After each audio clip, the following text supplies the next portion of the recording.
Assalamualaikum warahmatullahi wabarakatuh. Sampurasun haduran alhamdulillah tepang dangudei sareng Mang Maman. Kumaha sadayana sararehat. Mugia lungsur langsar salamet berkah rahayu dugi ka sampurna. Mitra kaum dangu urang neraskeun hanca garapan carios kalayan judul Akibat Munjung karangan Bapak Kasukarna nu diropea atanabi digarap deui ku Mang Maman.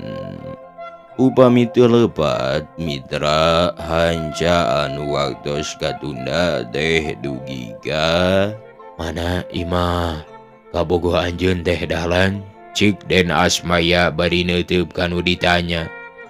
Dah geuning hating gaden anu mayun ka kidul, Jawab dahlan bari imut ngagalenyu. Manehna henteu rusia yen eta imah teh sewaan manehanana. Dugi kadinya nya mitra hanca anu waktos katunda teh kumaha lajengna sok marangga kasadayana.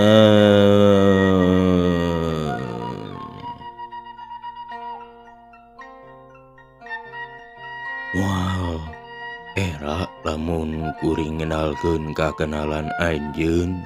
Ceuk Den Asmaya rada marhemir rek nganjang deh. Maha make izin segala rupi Den, malah langkung sae katinggal ku Aden, gerak gelis deh, Den kabogoh abdi mah, maga bae abenkeun ku Aden, lamun kawon ku istri anu gelis di Jakarta deh, abdi mah menta dipencit, Ceuk dahlan bari ngeselkeun judugna kana beuheung manehna. Kitu dahlan. Geus bae ari geus nyaho imahna mah keun bae moal nepungannya da bongan disebut geulis. Sieun kabida kuring mah keun ari geus nyaho kieu mah gampang. Jadi saban ka Bandung teh aya di dieu meureunnya. Lees Den, abdi mah aya di dieu. Saena mah tepangan bae Den, ngarah upami padopang di jalan pasimpangan moal di saha-saha. Ceuk dahlan maksa dununganana supaya nepungan nyisuhana. Hayang kapuji ti ditu nama ngarah disebut boga kabogoh geulisna kawanti-wanti. Keun bae dahlan. Engke bae lamun anjeun kawin kuring rek nepungan mah. Ayeuna mah geus peuting teuing kagok ngobrolna. Jeung aya perlu deui kuring teh pek bae sing jongjonnya salamet ngobrol uplek jeung kabogoh. Ceuk Den Asmaya bari seuri. Nya ari teu kenging diangkeun mah sawios Den, bade angkat ayeuna bae. Ceuk dahlan bari neuteub kadununganana. Nya ayeuna bae dahlan ngan hatur salam. Nya kakenalan anjeun ari kuring mah rek kana beca anu bieu bae urut urang bieu. Keun ongkos bieu ka dieu mah sakalian dibayar ku kuring. Ceuk Den Asmaya bari ngareret ka tukang beca. Pok neruskeun omonganana. Balik deui ka hotel Homan nya Mang. Ceuk Den Asmaya teh bari celak tumpak deui. Mangga Den, Jawab tukang beca bari ngaboseh becana. nuhun Den. Ceuk dahlan bari gugupai. Sawangsulna, jawab Den Asmaya. Sarta geus maju beuki lila beuki jauh les ku dahlan teu katinggal. Saenggeus Den Asmaya eueuh gelenyu dahlan teh imut sarta ngusapan irungna anu masih keneh nyeri jeung nyabakan kana pipi anu harejo gareuneg. sarta pok ngomong sorangan bari ngajentul didinya. Dan asmaya, lamun seuk neuleuk bogoh aing mah, nyi Suhana anu sagitu lenjangna. Piraku manehna teu uleng, aing mah syukur bae manehna teu daek nganjang, sabab lamun manehna nganjang, kadang-kadang kabitaeun. Sarta pasti kana ngarebutna teh, lantaran uang punya kawasa. Ahkeun bae mending oge ulah nyahun ketah, Cek Dahlan ngomong sorangan. Bari terus Malik neuteup ka imahna, sarta nyeh seuri deui bari ngusapan pipina, sarta ngomong jero hatena. pipi aing geuneuh tapak ditonjok, tapi ayeuna bakal dilamodan ku ciumna anu geulis. Tangtu ka aing karunyaeun sarta ngusapan pipi aing. Oh Suhana, matak peureumpun da lamun pipi akang diusapan ku Nyai mah. Suhana, ieu engkang dongkap Nyai, kalawan aya dina kasalametan, keun bae beungeup saeutik mah. Cek gerentes hatena, bari terus lempang muru imahna. Barang datang ka imahna manehna maninga huleng. Lantaran tetela pisan eta imah teh dikunci. Padahal nu sabenerna manehna jeung Suhana teh boga kunci hiji sewang. Atuh puguh matak heran neuleuh panto dikunci teh. Sarta ngomong jero hate kawas anu teu ngartieun. Nah, ieu panto encan dibuka. Kamana ari nyi Suhana teh? Can datang gitu, na terus kamana? Cek gerentes hatena bari ganjang manehna muka kunci. Sarta saenggeus bray dibuka, ganjang asup Guragiru. Sup Dahlan harita asup ka kamar nempo Suhana, tapi didinya teu aya ukur aya sama kungkul jeung tas bogana Suhana. Ari tasna dipariksa breh aya pakeanana. Atuh Dahlan teh ngareunjag jeung ngomong jero hatena, Kamana ari Suhana teh? Aduh cilaka aing yeuh. Boa-boa Suhana teh kaseret ku anu gelo meureun. Nya nonjok sia nya mawa Suhana. Hati-hati ku aing lamun kapanggih deui kajeun ancur tutumpuran. Tibatan jeung kudu ngelehan maneh mah.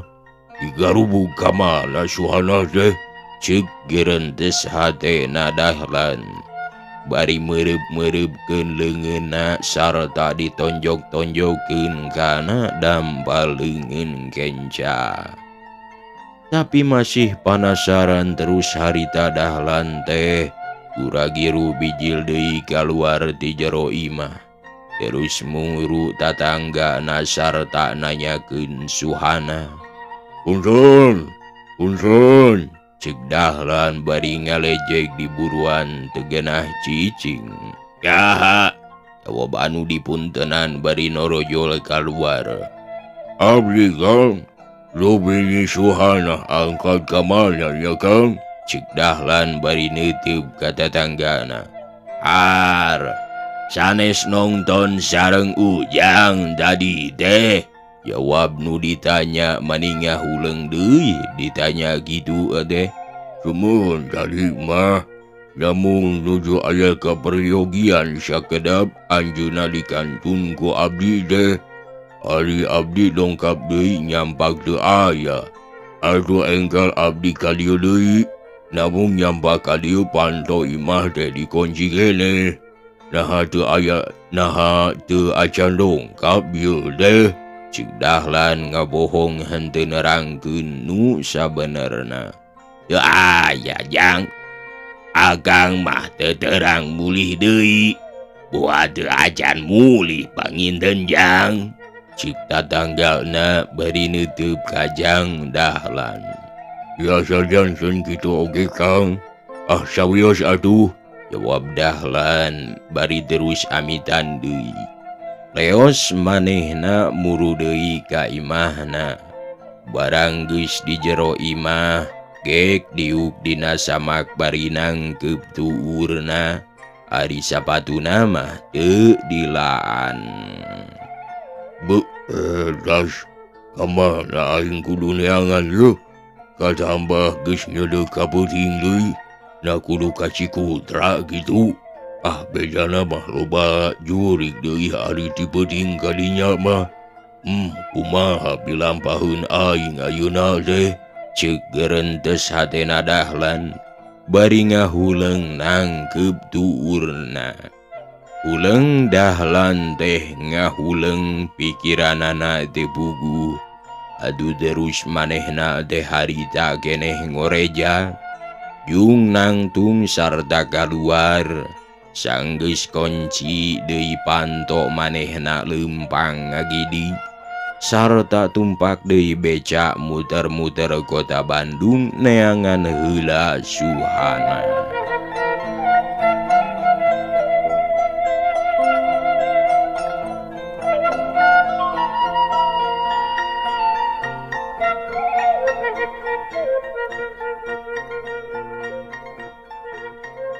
Layung katinggali gempur nandakeun harita sore.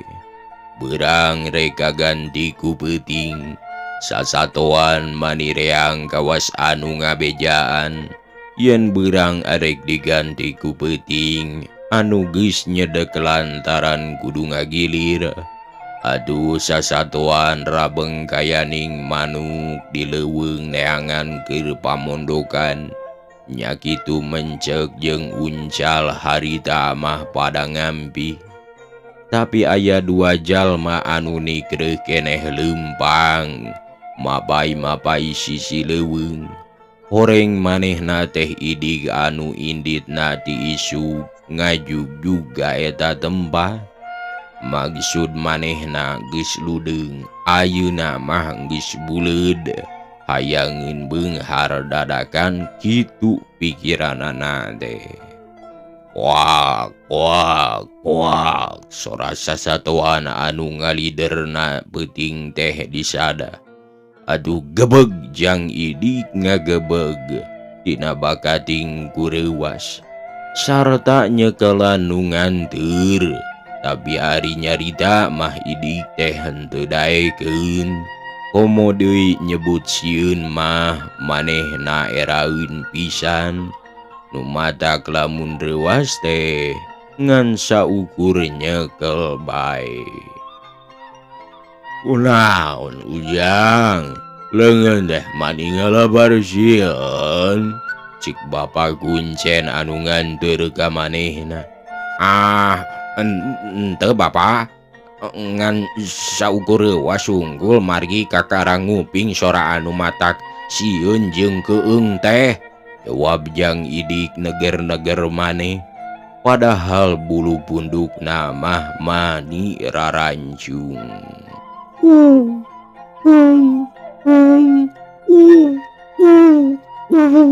Kadenge deui sada aya anu ngungkung rada jauh jeung anu kuak-kueuk di luhur. Atuh ser punduk Jang Idik harita muriding deui bade nanya ka Pak Kuncen. Papa, manuk bueuk eta teh sanes? Cek Jang Idik bari ngahuleung. Tapi leumpangna mah terus da Pak Kuncen henteu eureun. Nya Jang, bueuk jeung puyuh gonggong sigana mah. Bubuhan caang bulan bae loba dedengean teh. Lamun poe bulan mah tara disarada. Paling-paling oge ngan saukur tambah bau sungut di sadana teh lamun di manusia teh mah. Nah, Bapa make mios wengi ka dieu teh. Padahal siang bae tadi teh naon margina Bapa? Ceuk Jang Idik tambah keung ngajak ngobrol. Aban ayeuna teh malam Salasa. Jadi lamun urang kajadian dina malam Salasa, tangtu dina malam Jumaah teh geus aya buktina pikeun Ujang. Sanes hayang ganjang beunghar Ujang teh. Ceuk Pakuncen bari ngareret ka Jang Idik anu harita ngahuleng.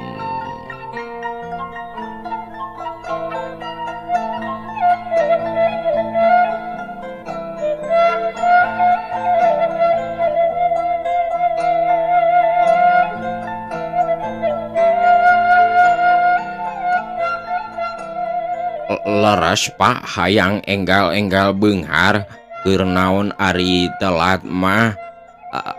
Paling oge, ceuk Jang Idik henteu terus nyaritana teh. Geus jembe Ujang. Dah di lebah dieu mah teu meunang ngomong. Lantaran geus tebi ka daerahna anu bakal dideuheusan ku urang. Ulah dunya danya ya Ujang. Kajaba lamun ditanya ku bapa mah. Ceuk Bapak Kuncen bari nunjuk ka hiji tempat anu harita kasang hareupan. Jep maranehna jarempe teu aya anu nyarita. Leumpangna ngarayap bae. Keur mah harita peuting katambah jalana rembet. Tangtu kana diayapna kawas nu sieuneun oray.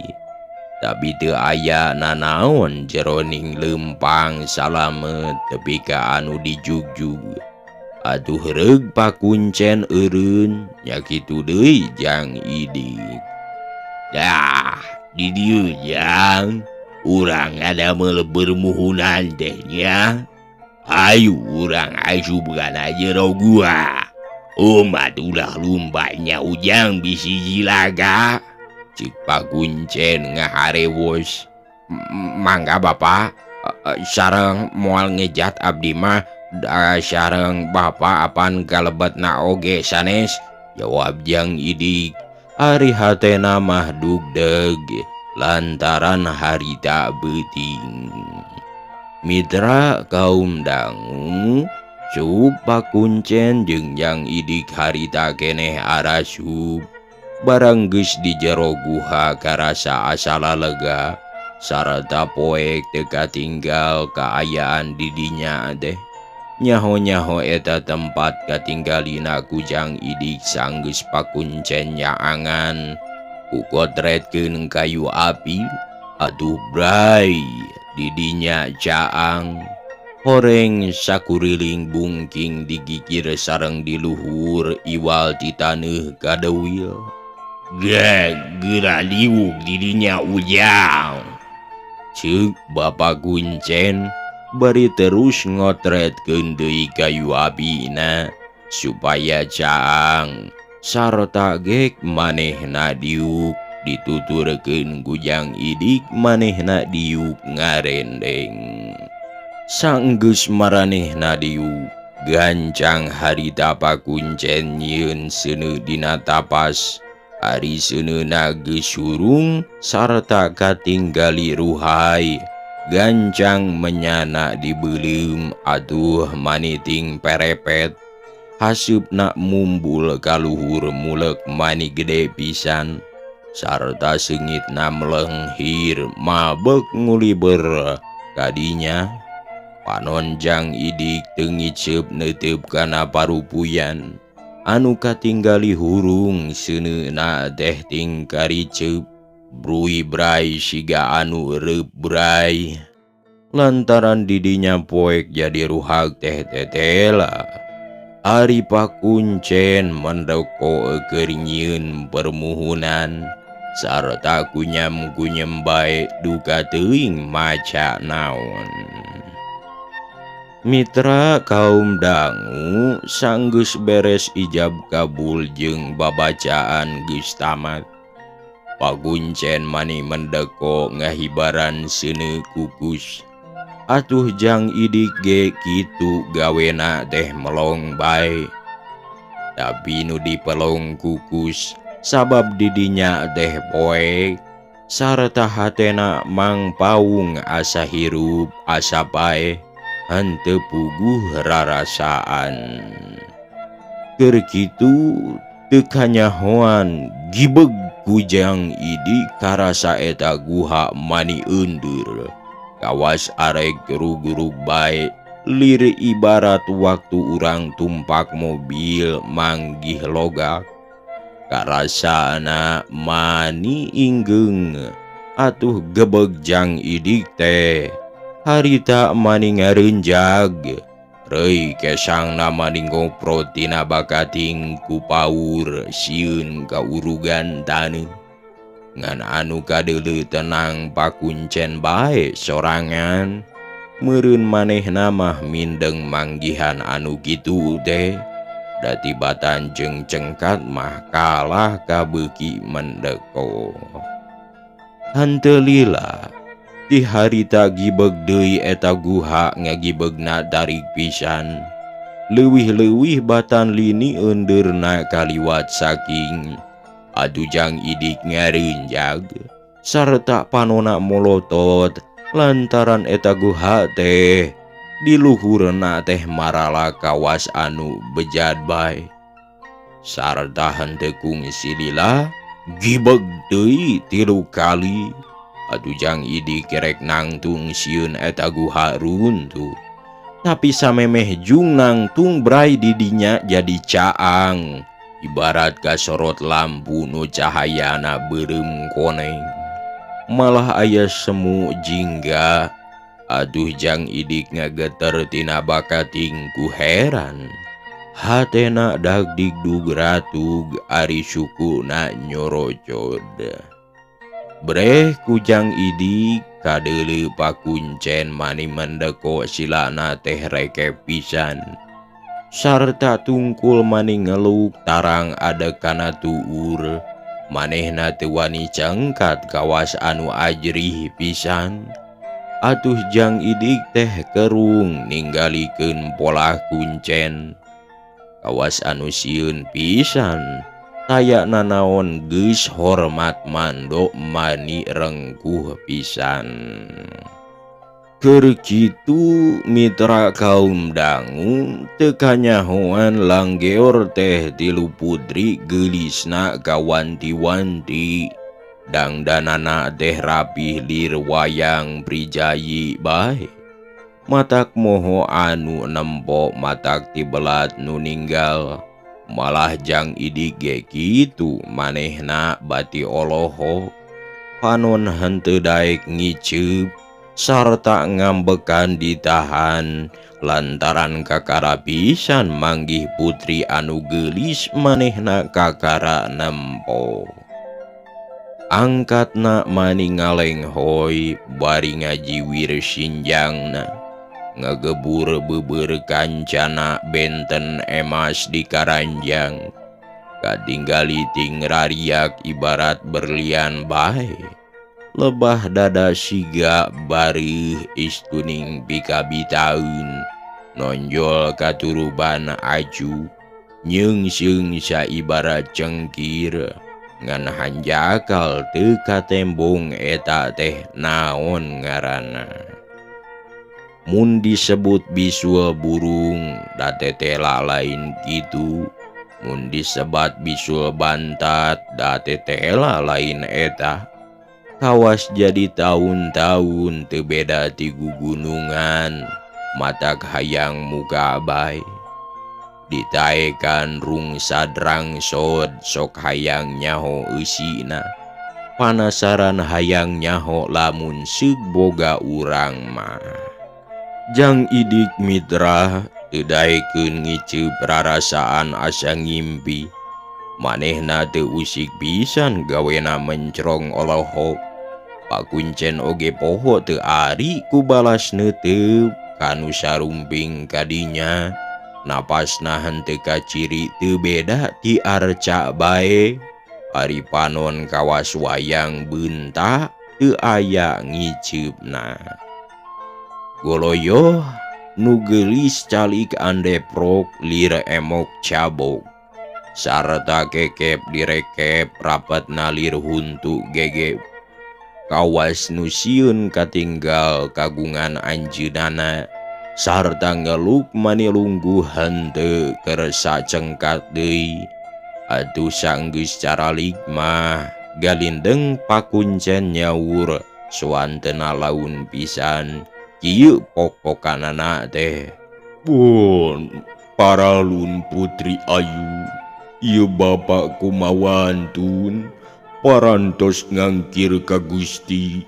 Mugi agung cukup lumur, mugi jembar pangampura.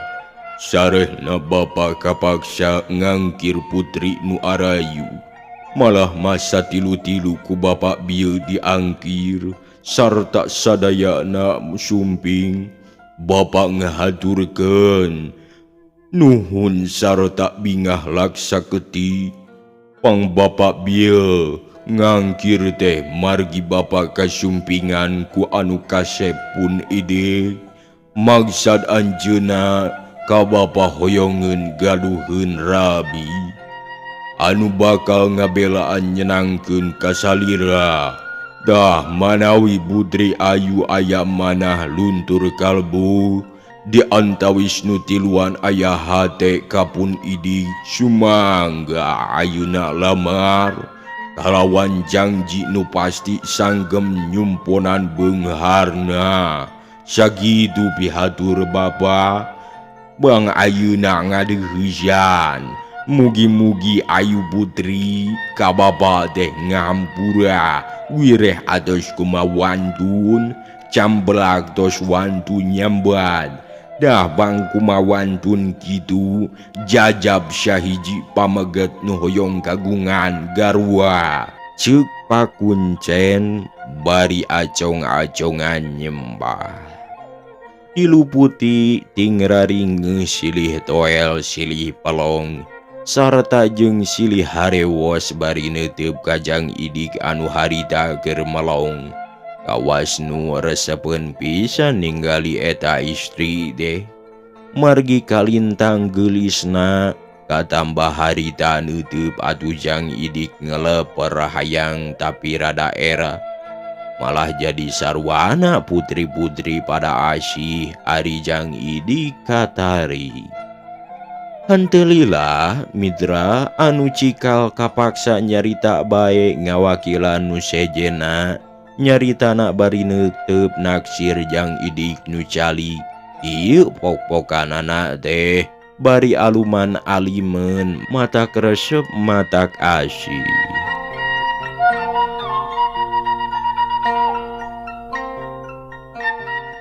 Duh, Bapak, sumangga teuing abdi disaurku Bapak. Bujeng-bujeng kena bendu atoh bae anu aya. Margi salira Bapak atos ngadeuheus ka abdi sarta bari ngajajabkeun pameget nu kasep pisan. Di dieu taya tandingna sareng pameget nu sumping. Ieu mah matak tibelat matak ngayet kana ati. Barang abdi atos nguping yen anu sumping kang idik nu milari pibojoeun. Dedeh teuing nu sumping mata kuatir nu ninggali mata kabengbat kabongroy. Ditinggalna ku abdi mah pameget anu sumping teh semu rusuh gulung gusuh hayang gara-gara dugi ka tempat sim abdi ngancik. Sumpingna ieu pameget wengi-wengi seselepet kawas jog-jog muru mondokan kadanca muru raratan kawas walik muru ramping muru pametinganana kawas ciung muru gunung muru pangaubanana. Teu bengbatan teu elodan teu nyimpang kana mega malang. Dukun jengjem muru-muru kana pongpokna srangenge nyimpangna kahyangan datang ka tunjang buana ngancing di langit ping pitu nepungan diri sim abdi. Namung abdi bingung pisan kumargi anu tiluan sadayana dulur abdi ka pamagat anu sumping sadayana ge kataji. Sadayana pada bogo pada hayang di pibojo. Tak kumargi eta pisan sumangga abdi nyanggakeun. Sangkan pamagat nu sumping gera milih pibojoeun. Da sadayana sarua kantun anu sumping milih. Margi ieu sadayana kedah hiji nu dipilih. Mangga gera pilih Bapa. Ceuk putri Cikal bari neuteup ka Jang Idik. Gebeg Jang Idik ngagebeg.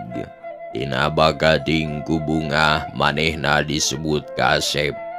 Sarta hatena gumbira lantaran tilu istri teh kabehanana bogoheun. Atuh manehna buganggang sarta neuteup ka pakuncen anu harita mendekong ngupingkeun anu nyarios bari jeung unggut-unggutan. Geus kitu pakuncen cengkat red ngareret ka Jang Idik. Ok anjeunana sasauran, "Jang Idik, jing ngadangu bieu saurna Putri Ayu deh." Ceuk pakuncen bari neuteup ka Jang Idik anu keur bungah buganggang. "Kantenan bae ka kuping mah Bapa," jawab Jang Idik gancangna keur ngajawabna teh. "Dah, yu guradu anaging aring ka kuping mah. Da kudu milih cenah Ujang deh. Beng milih putri nu mana?" Ceuk pakuncen bari neuteup. Pameng Pak, tiluanana bae sakalian. Margi teu aya piliheunana itu sae ieu sae. Sareng aranjeunna sarukaeun deui ka abdi teh. Upami dipilih nu ieu watir kanu itu. Ari milih anu itu kumaha anu ieu. Sadayana bae Pak, abdi oge hayang kasadayana, jawab Jang Idik geus teu loba pikiran deui lantaran kabongroe ku kageulisan. "Ih, degenging sadayana Ujang, kedah hiji bae. Sok pilih, ulah ragu-ragu, da itu ieu oge sarua bae," jawab pakuncen hayangeun buru-buru sigana teh. Bingung milihna abdi mah Bapa, cing kumaha atuh?" Ceuk Jang Idik ka Wisnu susah. "Bapa, mangga pasihan pamandangan atuh ku Bapa. Sangkan tatamu nu sumping tiasa nangtukeun pilihanana." Ceuk putri anu Cikal bari neuteup ka pakuncen. "Nuhun ayu putri. Mangga Bapa bade masihan pamandangan," jawab pakuncen bari ngareret ka Jang Idik. Ok neruskeun omonganana. "Jang Idik, ari pamandangan Bapa mah urang deh kudu silih haregaan silih eledan. Anu ngora kudu ngarti ka anu golot. Hari dina kudu hormat ka saluhureun.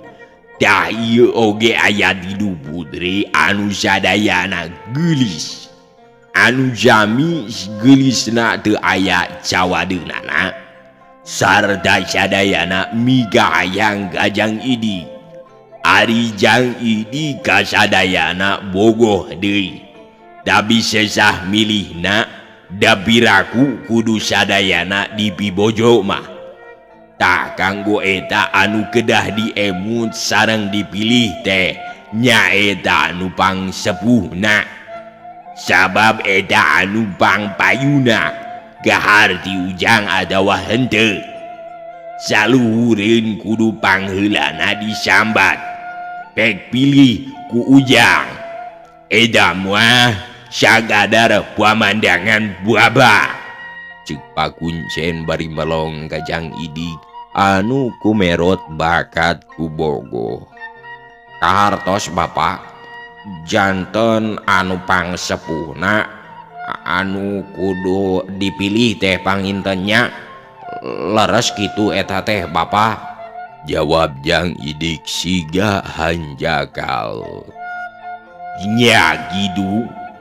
Da bisa kadar pamandangan tiba bae dama.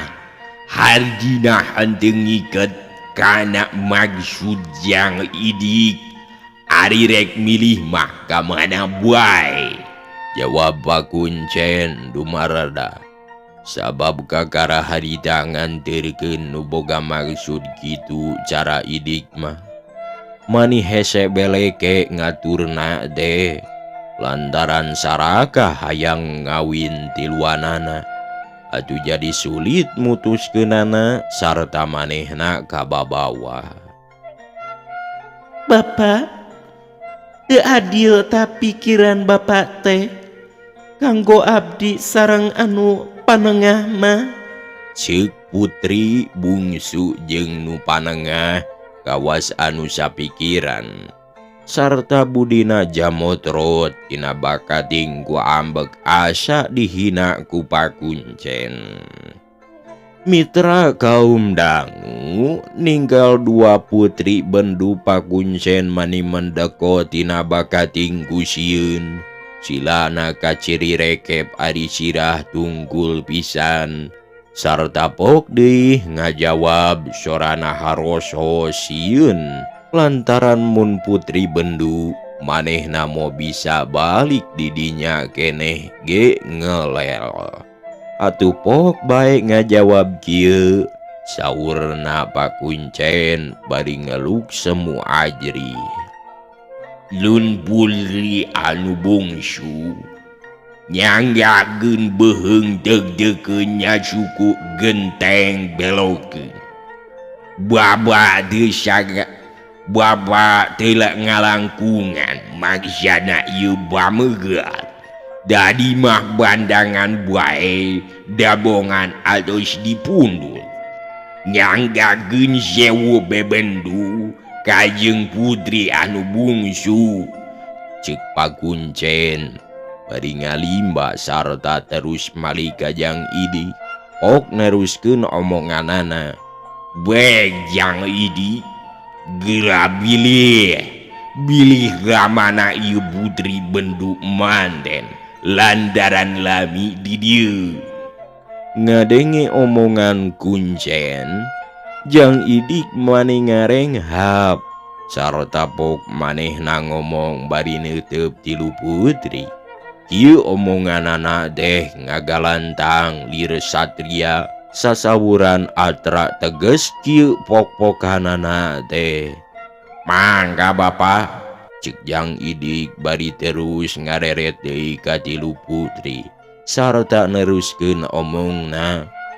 Agan putri, pamandangan ti Bapak Kuncen tadi ku akang kahartos.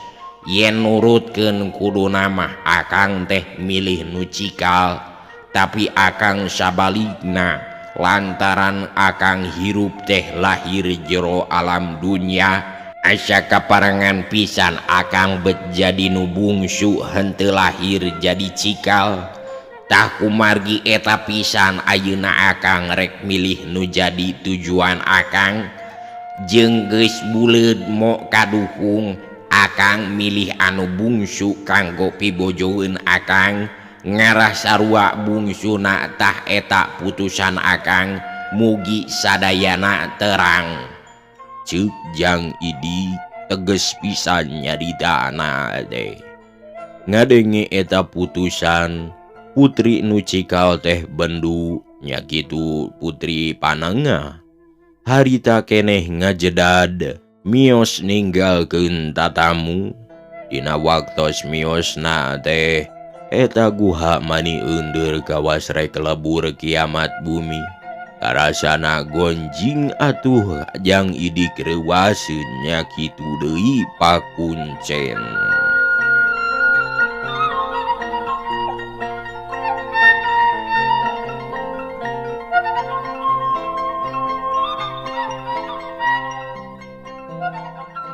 Keun entong rewas-rewas engkang pan abdi anu bakal bela tumutur ka engkang teh. Abdi anu bakal nyait kasusah engkang abdi anu bakal ngabeungharkeun ka hayang engkang. Tah saksina Bapa Kuncen, sanes kitu Pak Kuncen. Ceuk putri bungsu bari imut ngagalenyu sarta nenggoran ku panon narik hatena Jang Idik. Atuh Jang Idik buganggang ayeuna mah wani deui sarta bogoh beuki nyoso. Leres Putri Ayu, nyaksian Bapa deh. Jawab Pak Kuncen mani mendeko bae.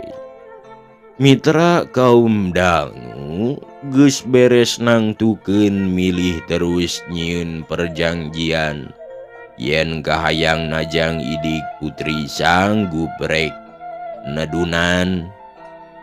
Nasaban malam Jumaah Nyi Putri teh arek datang mondokan diri Kang Idik sartanya didinya pisan lamun balik ti Jang Idik geus tangtu ninggalan duit nyumponan Jang Jika Idik. Malah sanggeus pasini mah ok Nyi Putri teh nyarios teu beda ti sisindiran kadenge na ngahariring. Duh engkang salaki abdi, ieu abdi istri lencang tengtos engke bakal sindang. Abdi tes istri nu denuk tangtos engke rek mondokan. Abdi istri jangkung letik engke teh bade meutingan. Abdi istri sampayaneun engkang dina malam Jumaah arek mundayan ka engkang. Engkang kedah aya bae di kamar nu serba seungit. Pek ayeuna gera mulih hawa tos parantos wengi. Pipi leuleyan cangkang beas huut sajeroning kejo. Leuleyan ulah ikhlas imut sejerning nenjo. Jaksi teh di pipir bumi kananga dikajalankeun abdi semeja gumati engkang tong kamana-mana. Anjakal kunang kalian hayang leleuweungan bae ayeuna katuncar hideung. Anjakal engkang saliwat hayang rerejengan bae ayeuna paturai tineng. Mangga engkang Pang Kuncen gera malulih pasini urang tos jadi.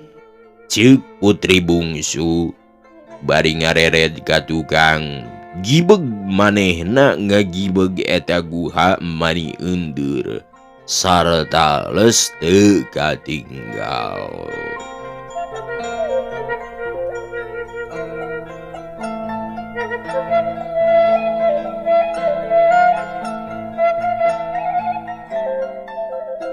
Reup didinya poek deui anu tadina caang teh lir ibarat lampu neon. Ayeuna mah jadi medem da puguh di jero guha. Ngan ukur cahaya ruhak masih keneh katinggali ting arenyai semu beureum. Sarta haseup menyan ngebul singitna dupa ka ambeuk meleber angin-anginan. Aduh reuy Jang Idik sieun sajongjongan mah ngahuleng henteu lemek henteu nyareng. Keur jongjon Idik ngahuleng kumanehna teu kaciri da puguh harita poek. Aya anu noel ceuli atuh manehna ngareunjag sarta reuwas ngagorowog. Au cenah suku Jang Idik ngeleper tina bakating ku sieun.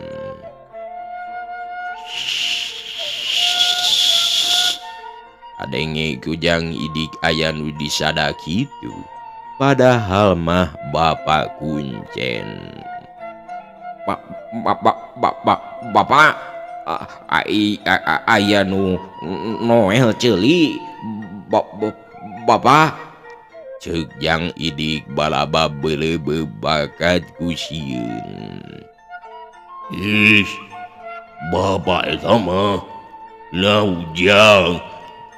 ujang teh beut ngahuleng bae. Ceuk Pak Kuncen semunu heran. Nah Ari naha Bapak Ari tadi asa caang leuwih-leuwih ti lampuan ku neon Ari ayeuna jadi madam kieu.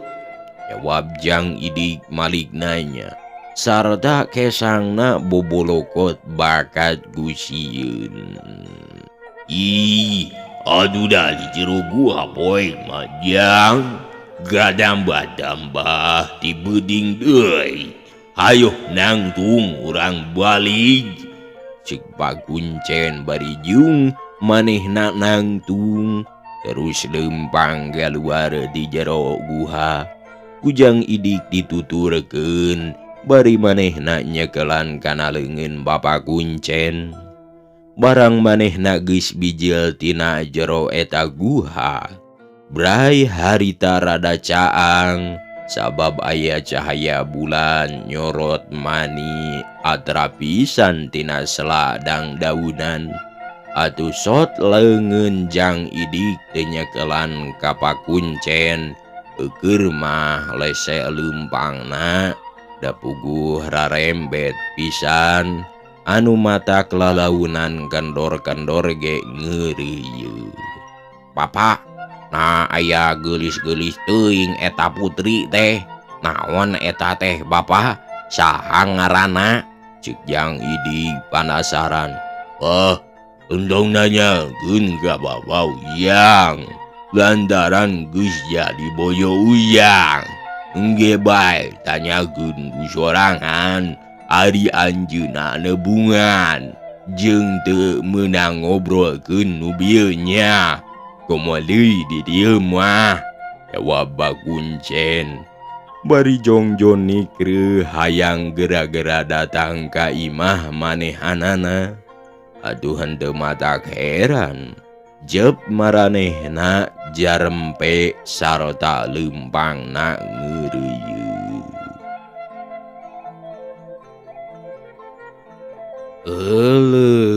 Baraya waktosna barantos bahapunten samudaya kalepatan kekirangan sareng kalulubudanana. Mugi aku sadayana dihapunten sareng hatur nuhun kasadayana anu parantos subscribe, anu parantos ngupingkeun dina carita dana pipidangan Mang Maman. Hatur nuhun rebu-rebu nuhun laksa ketib kabingahan anu parantos ngupingkeunana.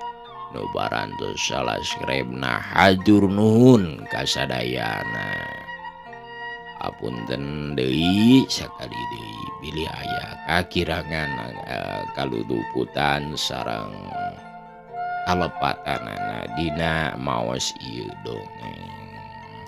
Mung sakitu bae. Wabillahi taufiq wal hidayah.